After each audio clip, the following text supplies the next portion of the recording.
Flight में इस तरीके से मौत के घाट उतरता है कि अभी तक लाश का भी अता पता नहीं चला है। डीएनए के टेस्ट के जरिए 6 लोगों की लाशें उनके घर वालों के हवाले की गई। अभी तकरीबन 250, 274, 78 हुकूमत की रिपोर्ट है, अभी लाशों का भी अता पता नहीं।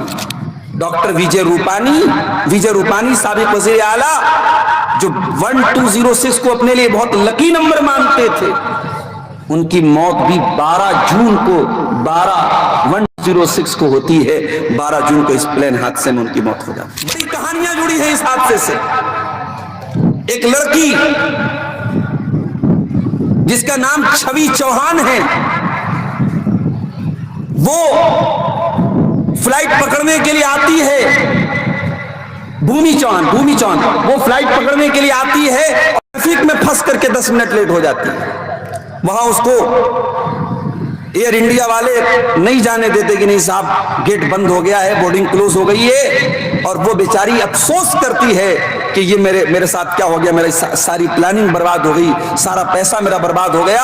और जब 2 मिनट के बाद जब ये पता लगता है कि प्लेन क्रैश हो गया, तो वो ऊपर वाले का शुक्र अदा करती है कि अगर ये ट्रैफिक में न फंसी होती और मैं बोर्डिंग से न बची होती तो आज मैं भी मर गई। जिसको उस प्लेन क्रैश में मरना था, उसको किसी न किसी बहाने उस फ्लाइट में सवार होना था। और जिसको अल्लाह को बचाना था, उसके लिए ट्रैफिक जाम लग गया, उसकी गाड़ी रोक दी गई और उसको 10 मिनट लेट पहुंचाया गया। ये फैसले अल्लाह की तरफ से होते हैं मेरे साथ। और हम ये भी जानते हैं कि हमारे मुल्क में, बल्कि पूरी दुनिया में, सबसे सेफ सफर जो माना जाता है, सबसे महफूज सफर, वो फ्लाइट का माना जाता है। महंगा भी होता है, हर आदमी उसको अफोर्ड भी नहीं करता। मैं सफर में था 12 जून को, जो दर्दनाक हादसा अहमदाबाद की सरजमीन पर हुआ, और एक ऐसा प्लेन जो दुनिया के तरक्की याफ्ता प्लेन्स में से, जिसका रिकॉर्ड बहुत अच्छा रहा है, जिसमें अभी तक कभी हादसा नहीं हुआ, वो प्लेन अहमदाबाद से लंदन के लिए तकरीबन 250 से कुछ ज्यादा मुसाफिरों को लेकर के प्रवास के लिए रवाना होता है। और 1 मिनट के अंदर, चंद सेकंड आप कह लीजिए, क्रैश हो जाता है। और अहमदाबाद एयरपोर्ट से कुछ दूरी पर एक हॉस्टल की बिल्डिंग में जाकर के वो गिरता है। और अब तक की जो रिपोर्ट है, एक आदमी को छोड़ करके फ्लाइट में कोई भी इंसान जिंदा नहीं बचता है। ये हादसा सिर्फ मजहबी लोगों को सोचने पर मजबूर नहीं कर रहा है। मैं सोशल मीडिया देख रहा हूं, इस हादसे पर मैंने उनको भी रोते हुए देखा है जिनकी जिंदगी में मजहब नहीं है, दीन नहीं है, जो प्योर दुनियादार लोग हैं। वो भी कह रहे हैं कि नहीं भाई, मौत तो बड़ी दर्दनाक हुई। बड़ी कहानियां जुड़ी है इस हादसे से। इस हादसे में गुजरात के सैयद इनायत अली, जो लंदन में रहते थे अपनी फैमिली के साथ, अपने बच्चों के साथ, बीवी के साथ ईद उल अजहा का त्यौहार मनाने आते हैं। उनकी बीवी, उनके 4-5 बच्चे, पूरा परिवार खत्म हो जाता है चंद मिनटों के अंदर, चंद सेकंडों के अंदर। इस हादसे में डॉक्टर प्रतीक जोशी नाम का एक नौजवान, जो लंदन में डॉक्टरी कर रहा है, उसकी बीवी भी डॉक्टर है, वो बेचारा अपनी पूरी फैमिली को लेकर के लंदन में शिफ्ट हो रहा है। बीवी का भी वीजा हो गया, सारी कार्रवाइयां हो गई, और छोटे छोटे बच्चों के साथ फ्लाइट पर बैठने के बाद आखिरी सेल्फी लेता है। उसको नहीं मालूम कि ये मेरी जिंदगी की आखिरी सेल्फी हो जाएगी। सेल्फी लेने के बाद और फ्लाइट के थोड़ी दूर चलने के बाद 625 फीट की बुलंदी पर चढ़ने के ऊंचा होने के बाद फ्लाइट क्रैश हो जाती है। अभी तक जांच हो रही है, अभी तक यह भी क्लियर नहीं हुआ कि क्रैश क्यों हुआ है। उसी फ्लाइट में गुजरात के साबिक वजीर आला विजय रूपानी वो भी सवार थे। और आज मैंने बड़ी अजीब बात पढ़ी कि विजय रूपानी साहब ये अकीदा रखते थे कि उनके लिए एक नंबर बड़ा लकी नंबर है, जो उनकी गाड़ी का नंबर, उनकी कार का नंबर भी था 1206। ये बड़ा लकी नंबर था उनके लिए। और आप ये सितम जरीफी देखिए कि 1206 को अपने लिए लकी नंबर समझने वाला इंसान फ्लाइट में इस तरीके से मौत के घाट उतरता है कि अभी तक लाश का भी अता पता नहीं चला है। डीएनए के टेस्ट के जरिए 6 लोगों की लाशें उनके घर वालों के हवाले की गई। अभी तकरीबन 250, 274, 78 हुकूमत की रिपोर्ट है, अभी लाशों का भी अता पता नहीं। इतनी बुरी तरीके से वो लाशें चली। डॉक्टर विजय रूपानी साबिक वज़ीर आला जो 1206 को अपने लिए बहुत लकी नंबर मानते थे, उनकी मौत भी 12 जून को 106 को होती है। 12 जून को इस प्लेन हादसे में उनकी मौत हो जाती है। बड़ी कहानियां जुड़ी हैं इस हादसे से। एक लड़की जिसका नाम छवि चौहान है, वो फ्लाइट पकड़ने के लिए आती है। भूमि चौहान वो फ्लाइट पकड़ने के लिए आती है और ट्रैफिक में फंस करके 10 मिनट लेट हो जाती है।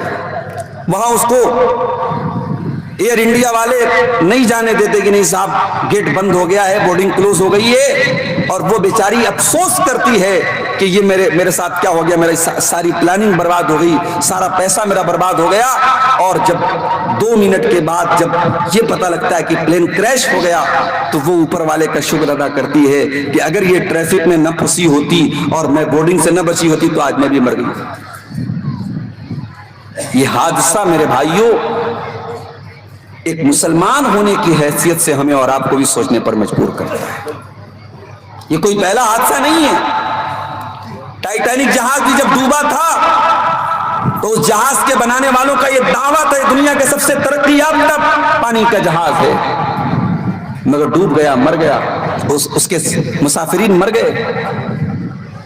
ये तमाम हादसे हमें और आपको ये बताते हैं कि ऐ इंसान, तू तरक्की के जितने आला मदारिज पर पहुंच जाए, तू जितनी भी तरक्की कर ले, जितना भी एडवांस बन जाए, अपने खालिक, अपने क्रिएटर के फैसलों के आगे तू नहीं जा सकता।